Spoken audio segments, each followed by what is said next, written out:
दोस्तों, रामचरितमानस और श्री वाल्मीकि जी द्वारा रचित रामायण जिस तरह हमें प्रस्तुत की गई है उसमें पूर्व में काफ़ी बदलाव किए गए हैं और बौद्ध धर्म के शासनकाल में भी काफ़ी बदलाव किए गए हैं। तो इससे क्या होता है कि वैसे बहुत से कांड जो थे उसमें बहुत सी जानकारियाँ उसमें नहीं थीं।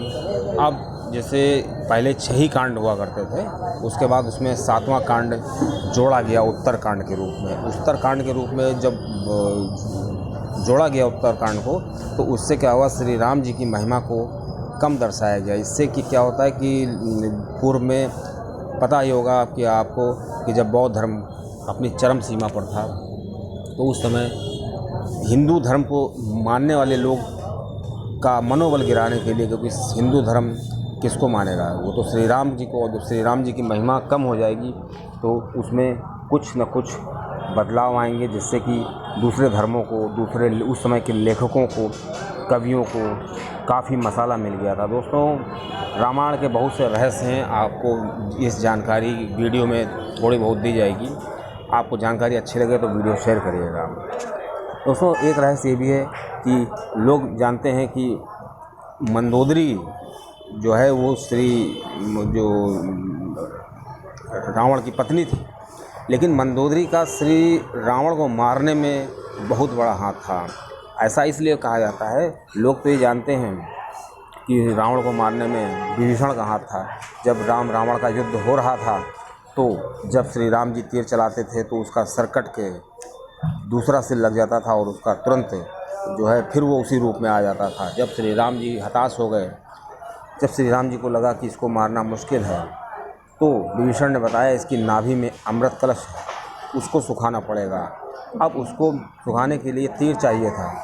तो जब श्री राम जी को ये पता चला कि रावण ने एक बार श्री ब्रह्मा जी की तपस्या की थी और ब्रह्मा जी की तपस्या करने के बाद उसको वरदान मिला था कि वो चाहता था कि मैं अमर हो जाऊं, तो ब्रह्मा जी ने मना कर दिया कि ऐसा नहीं हो सकता है।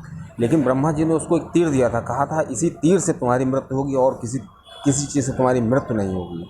तो रावण ने ब्रह्मा जी से वो तीर ले लिया था और अपने सिंहासन के पास एक खंभे में चुनवा दिया था। जब इस चीज़ का पता हनुमान जी को चला तो श्री हनुमान जी तुरंत, जब श्री राम रावण का युद्ध हो रहा था तो श्री राम जी समझ गए थे कि उन्हें बिना उस तीर के इसका वध नहीं हो सकता है। तो श्री हनुमान जी लंका गए और लंका में अपने आप को एक ब्राह्मण का भेष बनाया और एक ज्योतिषी के रूप में गए थे और लोगों का हाथ देखने लगे। और लोगों को जब ऐसी बातें बताने लगे तो लोग काफ़ी अचंभे में आ गए कि ये तो साक्षात सही बातें बता रहा है।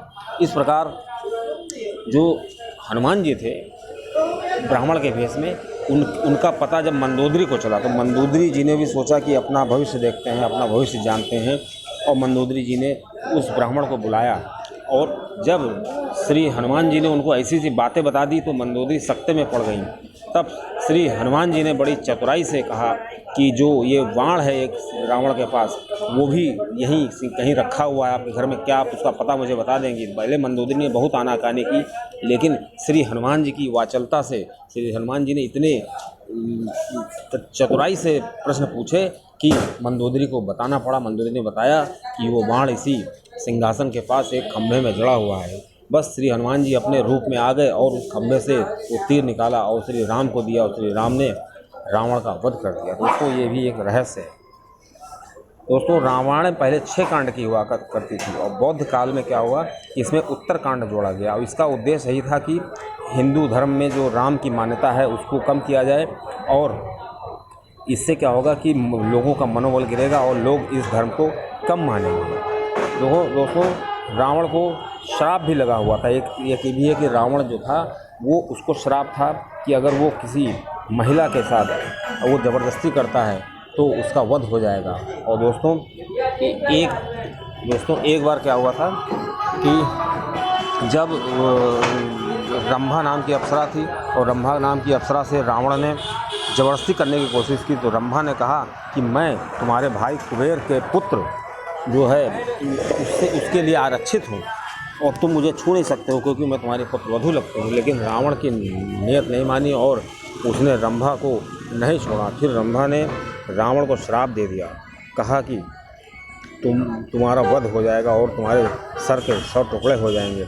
इस प्रकार जब ये चीज़ उसको पता चली, जो कुबेर का भतीजा था उसने श्राप दे दिया और कहा कि तुम्हारे सर के टुकड़े हो जाएंगे अगर तुम किसी स्त्री को ऐसे छूओगे। इसीलिए श्री सीता जी को श्री रावण ने जब बंधक बनाया था तो उसको छूने का प्रयास नहीं किया था। तो दोस्तों एक श्राप और था कि एक विष्णु भक्त थी और वो तपस्या कर रही थी, बहुत दिनों से तपस्या कर रही थी। रावण वहाँ गया और उसने जब रावण वहाँ गया तो रावण ब्राह्मण के भेष में था। उसने उस स्त्री ने रावण का बहुत सम्मान किया, क्योंकि घर आया मेहमान जो होता है वो भगवान के समान होता है। रावण ने इसका गलत अर्थ निकाला और उसके साथ ज़बरदस्ती करने की कोशिश की। इस प्रकार उसने रावण को श्राप दे दिया था, कहा था कि तुम्हारा वध किसी स्त्री के हाथों ही होगा। और बताया जाता है उसी तपस्विनी का रूप श्री सीता जी थी। दोस्तों इस तरह जो बहुत से रहस्य रामायण के ऐसे हैं जो लोग नहीं जानते हैं। दोस्तों इस प्रकार जो है काफ़ी चीज़ें जो है, और रावण जो है बहुत बड़ा ज्ञानी था, उसने बहुत सी पुस्तकें लिखी थी। उसने जो है उसकी ख्याति जो थी बहुत दूरों तक फैली हुई थी। और श्री राम जी जो थे उन्होंने, लोग कहते हैं कि जो रामायण में लिखा है ढोल गंवार सूद पर नारी सकल ताड़ना के अधिकारी, इससे श्री राम को काफ़ी कम आंका गया है। रामचरितमानस की इस बात को काफ़ी लोग उंगली उठाते हैं, लेकिन दोस्तों ये लोगों को पता होना चाहिए कि श्री राम ने 12 वर्ष तक छत्तीसगढ़, उड़ीसा और जितना भी क्षेत्र है जो आदिवासी क्षेत्र है उसमें दलित और आदिवासियों के साथ मिल करके उनके उत्थान के लिए बहुत अच्छे अच्छे कार्य किए। और यही कारण था कि जब श्री राम रावण का युद्ध हुआ था तो वानर सेना के रूप में उनको काफ़ी सपोर्ट मिला। और दोस्तों जो ये श्री राम जी थे वो Nepal, Laos, Cambodia, Malaysia, Sri Lanka, Bangladesh सहित बाली, जावा और सुमात्रा और थाईलैंड, इन सभी देशों में जा कर के भी वहाँ के आदिवासियों के साथ काफ़ी प्रचार किया। इसलिए दोस्तों हर जगह की रामायण अलग है। रामायण के कई प्रतियां हैं। दोस्तों बताते हैं 300 से अधिक प्रतियां हैं रामायण की। 300 से अधिक बार उसको अलग अलग जो लेखक हैं उन्होंने लिखी है और सब में कुछ ना कुछ अलग बात मिलती है। लेकिन जो ये श्री सीता जी का बताते हैं कि जो उनकी अग्नि परीक्षा हुई थी, तो इस चीज़ को बाद में जोड़ा गया है। श्री राम जी ने श्री सीता जी की कभी भी अग्नि परीक्षा ली ही नहीं है। और जब श्री सीता जी की जब अग्नि परीक्षा हो गई थी उसके बाद उनको निकाला भी नहीं गया था। लेकिन ये चीज़ जो है हिंदू धर्म की मान्यता को महिमा मंडित करने के लिए ऐसा किया गया है। दोस्तों कुंभकर्ण और शुक्राचार्य जैसे जो ये महारथी लोग थे, ये जो है काफ़ी इनको अस्त्रों का ज्ञान था और ये अपने वर्कशॉप में एक से एक अस्त्र शस्त्र बनाए भी करते थे और जिसका उन्होंने युद्ध में इसका प्रयोग किया। दोस्तों जो अगला रहस्य इस टाइप का है कि जो राम नाम होता है, राम नाम जो होता है राम जी से बड़ा है, क्योंकि जब हम राम का उच्चारण करते हैं तो ये 3 अक्षरों से मिल करके बना है रा उ म। दोस्तों इसका जब उच्चारण किया जाता है तो शरीर में एक अजीब प्रकार की प्रतिक्रिया होती है। बहुत से शोधों से पता चला है कि जब राम का उच्चारण करते हैं तो रेत और पानी में एक विशेष प्रकार की आकृति बन जाती है। और इससे क्या होता है, मनुष्य का जो मस्तिष्क होता है वो बहुत ही शांत हो जाता है। मनुष्य की जो उसके तरह तरह के चक्र हैं मनुष्य के, उन पे चक्रों पे बहुत ही प्रतिकूल अनुकूल प्रभाव पड़ता है। दोस्तों इस प्रकार श्री राम का नाम जो है श्री राम जी से बड़ा है और श्री राम का नाम लेने से सभी मंत्रों का उसमें सम्मिलित रूप है। दोस्तों भगवान राम एक सामान्य पुरुष थे या एक राजा थे या वो भगवान थे।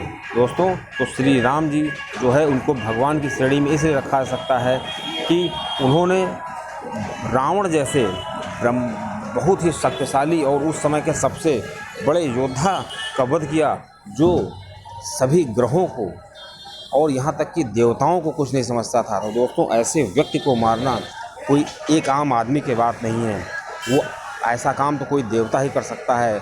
अक्सर लोगों में धारणा बनी रहती है कि राम तो एक आम इंसान थे, राम भगवान नहीं थे। लेकिन ऐसा उनको ये समझना चाहिए कि जो व्यक्ति इतने बड़े त्याग कर सकता है, अपने राज्य का त्याग कर सकता है और एक ऐसी मिसाल कायम कर सकता है कि आज भी राम की महिमा भारत सहित कई देशों में गाई जाती है। दोस्तों कुछ तो था ही जिससे कि उनको आज भी गाया जाता है। और दोस्तों ये जब प्रश्न उठता है कि राम एक साधारण राजा थे या भगवान थे, तो इसका उत्तर यही काफ़ी है कि राम ने रावण का वध किया और रावण जो ब्रह्मा जी उसको वेद सुनाने आते थे और वो इतना ज़्यादा ज्ञानी था। दोस्तों एक और भी रहस्य है कि रावण जो था बहुत बड़ा ज्ञानी था और दोस्तों वो रावण बहुत से काम करना चाहता था। जैसे रावण चाहता था कि शराब से जो बदबू है वो निकाल दी जाए, इससे मनुष्य शराब का सेवन करने लगे। और दोस्तों रावण चाहता था कि वो स्वर्ग तक सीढ़ी बना सके और उसका ये भी सपना पूरा नहीं हो पाया। और दोस्तों रावण इस तरह से बहुत से कार्य करना चाहता था। दोस्तों रावण जो था इतना ज्ञानी था कि उसकी कुछ रचनाएं जो हैं आज भी बहुत ही लोकप्रिय हैं, जैसे शिव तांडव स्तोत्र, रावण संहिता और कर प्रकाश, नाड़ी परीक्षा, अंक प्रकाश, कुमार तंत्र और अरण संहिता, इंद्रजाल, प्राकृत, कामधेनु और प्राकृत लवस्रव। इस तरह से रावण जो था अपनी रचनाओं के रूप में आप उसके ज्ञान की परीक्षा कर सकते हैं कि इन रचनाओं की जो रचनाकार होगा वो बहुत ही ज्ञानी होगा।